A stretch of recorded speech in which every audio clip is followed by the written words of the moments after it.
Dr. Ron Paul, former U.S. congressman and three-time presidential candidate, is a well-known advocate for free markets and non-interventionism. Now, I had the chance to sit down with him to get his take on a number of issues, including the state of the U.S. economy. I first asked Paul if the Fed should start raising rates since we're finally seeing signs of real job recovery. Here's what he had to say. I think the Fed should not deal with rates. They shouldn't raise. Remember whether to prohibit gold sales and mandate that assets be backed at least by 20% gold. So what do you make of these measures? Well, I think this is great. I think that's the people waking up. Switzerland used to have a really great reputation for banking as well as sound money. So now they want to repatriate their gold. They don't want any more gold sold, and they want their currency backed by 20%. This is very, very good, and they're letting the people speak out. I just hope the people have not been brainwashed enough to thinking that... I'm Erin Aid. This is Boom Bust, and these are some of the stories that we're tracking for you today. Walmart is moving deeper into the banking sphere. The mega retailer is partnering with prepaid card company Green Dot to offer checking accounts to its customers, and we're looking into it coming right up. Then Cullen Roche is on the show today, the founder of Orcam Financial and blogger at pragmaticcapitalism.com, sat down with me earlier to talk about his new book by the same name, as well as the markets, good investing, and personal finance. And in today's big deal, Edward Harrison and I are discussing everyone's favorite cryptocurrency, Bitcoin. You don't want to miss a moment, and it all starts right now.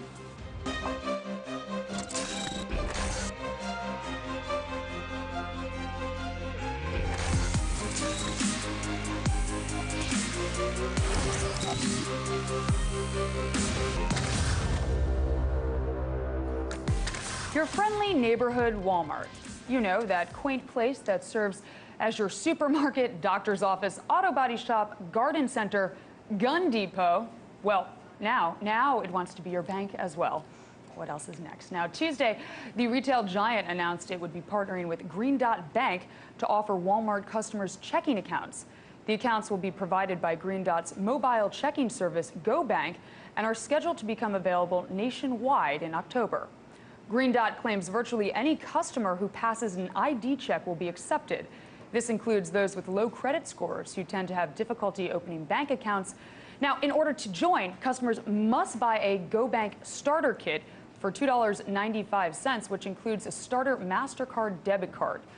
The accounts are intended to provide a low-cost alternative to traditional checking accounts with no overdrafts or bounced check fees and no minimum account balance is required. Now, Walmart's partnership with Green Dot marks the mega retailer's latest effort towards breaking into the financial services industry. Back in 2007, Walmart tried to secure a federal bank charter to become a deposit-taking bank, but abandoned that effort in the face of opposition from the banking industry. Since then, the retailer has amassed an array of services that could be offered without a charter. These include various fringe banking services such as check cashing, payday loans, bill pay, money orders, and prepaid credit cards. However, this new initiative will be Walmart's first full-blown garden variety checking account. In a press release, Daniel Eckert, Senior VP of Sales for Walmart North America, said, quote, "This product is really designed towards Walmart shoppers who find themselves dissatisfied or unhappy with the fees and costs associated with traditional banking, as well as customers with a spotty record of managing their account." An estimated 10 million households in the U.S. do not use a bank, and that's according to the Federal Deposit Insurance Corporation, or FDIC. And many people without bank accounts are in financial circumstances that force them to turn to costly alternatives for basic transactions. These types of services often include hefty fees, which can quickly add up, only adding to their financial predicament. Now, I know we're all supposed to hate Walmart, and yes, at times, their actions have been deplorable.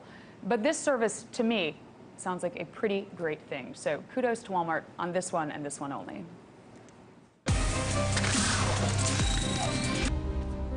To talk about the markets, inflation, and macroeconomics, I sat down with Cullen Roche, founder of Orcam Financial Group and blogger at pragmaticcapitalism.com. I started off by asking him to explain what his new book, also called Pragmatic Capitalism, is all about and why he wrote it. Here's what he had to say. The book is sort of unique in that it covers really two fields, in that I cover not only the macroeconomic side of things, but I tie that into finance. And this is sort of a unique perspective on the way that the markets and the economy works, because these are generally... And cash dividends reached $241.2 billion during the first 3 months of the year, and that exceeds the previous record of $233.2 billion set in the fourth quarter of 2007, right when the U.S. economy entered the recession. So are the record buybacks a sign of strength or weakness? Well, it depends on which side of the debate you're on. If you're on the shareholder side, I mean, if you own shares in a corporation that, you have sort of a near-term perspective. Zero. It seems like the Fed wants to reward risk. So how can retail invest safely in this market? They've made it very hard. I mean, the whole macro environment is unlike really anything we've ever seen. John Templeton once said that the four most dangerous words in the markets are that it's different this time. And I think that this time is truly different. It's different like we've never seen. We've never had an environment where stocks were expensive by so many metrics, and yet interest rates were at 0%. And this is truly uncharted territory. And that... Founder of Orcam Financial Group and blogger at pragmaticcapitalism.com. Time now for a very quick break, but stick around, because when we return, we're bringing you part 2 of my interview with Francis Coppola. Now, a lot of viewers were fired up on social media after part 1 aired, and you definitely don't want to miss what she has to say about the faulty design of the Eurozone in part 2. Then, in today's Big Deal, Edward Harrison and I are discussing the king of cryptocurrencies, none other than Bitcoin. And remember, you can see all segments featured in today's show on YouTube at youtube.com/boombustrT and on Hulu at hulu.com/boom-bust. Now, as we go to break, here are a look at some of your closing numbers of the bell. Come on back with us. I mean, it could issue highly rated bonds backstopped and bought by the ECB to perform infrastructure investment. So do you think relying on the ECB alone is going to make Europe the next Japan? Yeah, I do. I think they're relying on, I think they're expecting the ECB to do all the work. They've got an investment bank. Why aren't they using it? They've got a European support mechanism. Why aren't they using that? They need to get some funding into the Eurozone at the federal level. Interestingly, that was Francis Coppola, associate editor at Pieria and blogger at Coppola's Comments. Time now for today's Big Deal.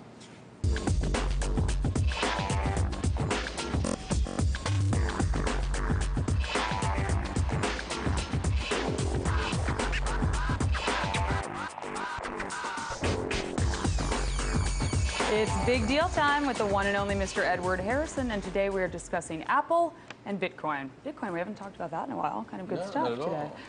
So let's start with Apple, though. Apple is pulling this new mobile operating system, iOS 8, because it's so buggy. So, Ed, is this a big deal? Buzzing, pun intended. I think, it's a fairly big deal. Bitcoin as a currency. You kind of just touched upon it, but does it have any chance of actually being a real currency? And I know that some people argue it is, so I just want to say sorry, I get it. But theoretically, will it be a real currency? Well, the way that PayPal is doing this, they are basically taking no risk in Bitcoin. They're using it as a transit vehicle. So I don't think that it's going to have a huge impact. Right. It's just like they use euros or dollars. There you have it. Ed, thank you. But before we go, we want to let you know about tomorrow's very, very special episode of Boom Bust. The show will focus solely on gold, and Edward Harrison and I will be joined by a fantastic group of panelists, including Marshall Auerbach, Peter Schiff, Colin Roche, and Rick Roll. What a great group, and you definitely don't want to miss it, so be sure to tune in for that tomorrow. And if there are any questions or issues that you'd like to see covered during the Gold Show, please drop us a line, facebook.com/boombustrT, or please tweet at us at Aaron Aid, at Edward NH. From all of us here at Boom Bust, thank you for watching. We'll see you next time. Bye-bye.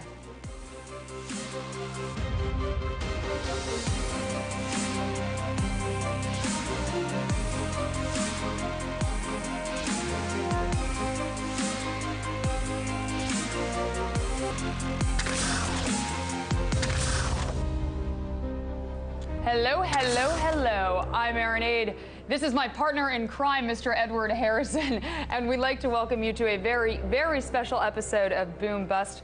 This is Boom Bust's very first panel debate, and what better topic to debate than gold? Let's get to it.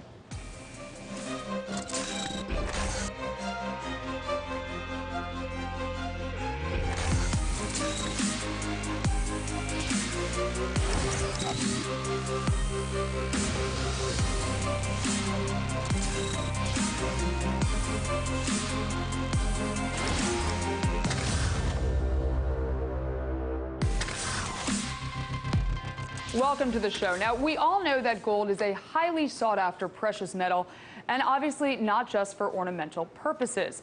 The first use of gold as money occurred around 700 BC when Lydian merchants produced the first gold coins. In fact, gold has always had this special place in humans' hearts, even before it was used as money, and this is clear when you look at the extraordinary lengths that people will go to obtain it. And that's why we decided to make an extraordinary effort of our own to better understand it, and the incredible panel of talent and insight that we've amassed today is going to help us do just that.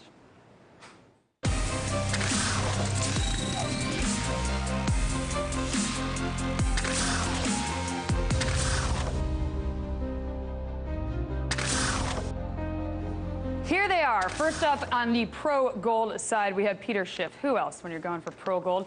Peter is CEO of Euro Pacific Capital and a physical gold dealer. And in 2012, Peter said that the price of gold would rise above $5,000 an ounce. That's a troy ounce within the following 2 years. And as of today, September 25th, 2014, gold is trading at just over $1,200 an ounce. So, Peter, we're going to have to hear what you have to say about it. Next, Rick Rule. Rick is director, president, and CEO of Sprott Holdings and has dedicated his entire adult life to many aspects of natural resource investing. So he knows a thing or two as well.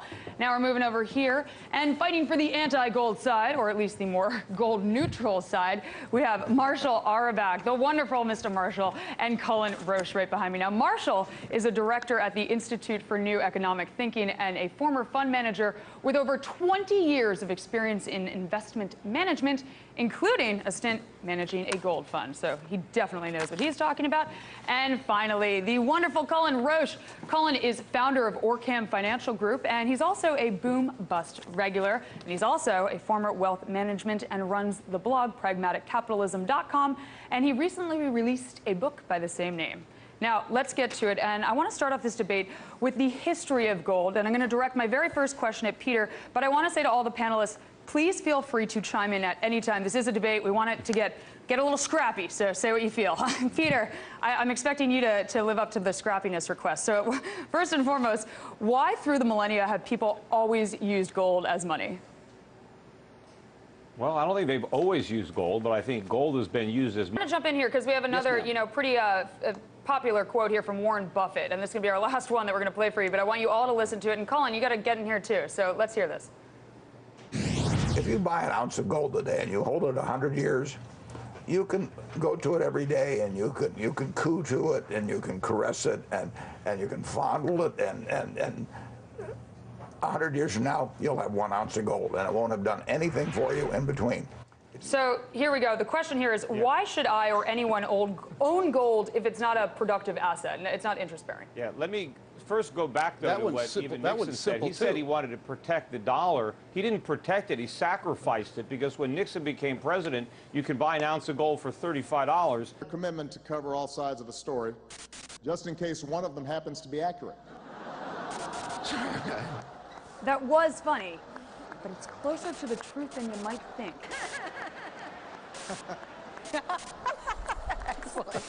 Because when politicians and the mainstream media work side by side, the joke is actually on you. At RT News, we have a different approach. LOL.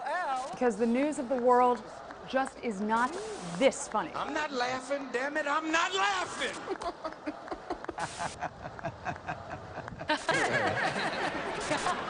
You guys stick to the jokes, we'll handle the news.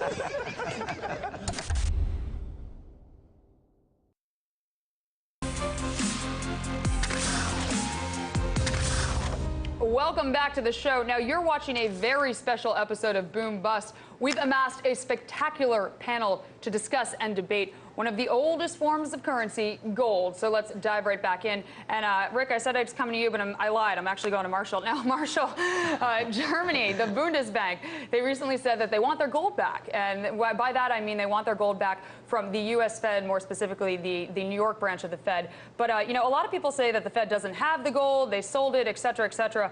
Does the Fed have Germany's gold? You know, it's possible they don't have it. I mean, I am very attuned to the debates as to, you know, what has or hasn't been done. Actually, throw this question at Colin. Colin, you know, gold is down 10% from its 2014 high and almost 40% down from its all-time high. So why is gold declining? Well, I think that a big part of it is that a lot of people have been pumping up this idea that quantitative easing and the government's deficits were going to cause this hyperinflation or the high inflation. And I think that the price of gold got pumped up in recent years in large part because of that belief, because people thought they needed to hedge against the coming high inflation. And I think that the last 2 or 3 years are a sign that people are...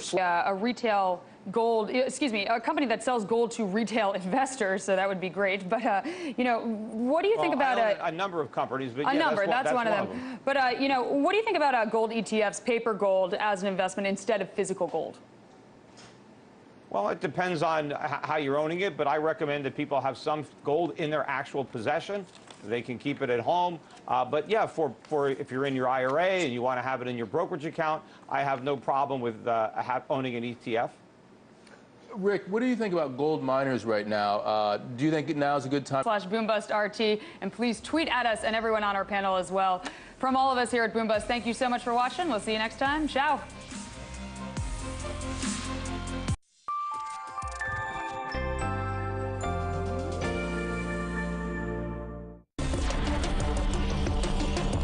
Right from the scene.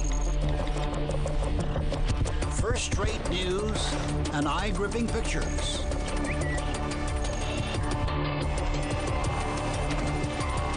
On our reporters